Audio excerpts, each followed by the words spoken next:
ನಮ್ಮ ಸೌರವ್ಯೂಹದ ಗ್ರಹಗಳ ಒಂದು ಕಿರು ಪರಿಚಯ ಇಲ್ಲಿದೆ.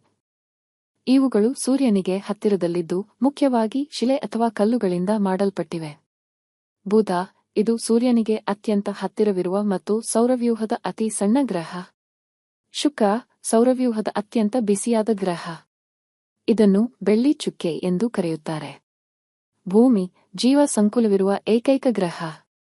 ಇದನ್ನು ನೀಲಿ ಗ್ರಹ ಎನ್ನಲಾಗುತ್ತದೆ. ಮಂಗಳ, ಇದನ್ನು ಕೆಂಪು ಗ್ರಹ ಎಂದು ಕರೆಯುತ್ತಾರೆ. ಇಲ್ಲಿ ಜೀವಿಗಳಿರಬಹುದೇ ಎಂಬ ಸಂಶೋಧನೆಗಳು ನಡೆಯುತ್ತಿವೆ. ಹೊರಗ್ರಹಗಳು, ಅನಿಲ ದೈತ್ಯರು.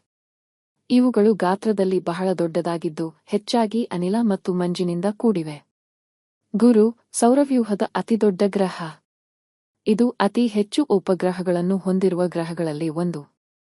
ಶನಿ, ತನ್ನ ಸುತ್ತಲಿರುವ ಸುಂದರವಾದ ಬಳೆಗಳಿಗೆ ರಿಂಗ್ಸ್, ಈ ಗ್ರಹ ಪ್ರಸಿದ್ಧವಾಗಿದೆ.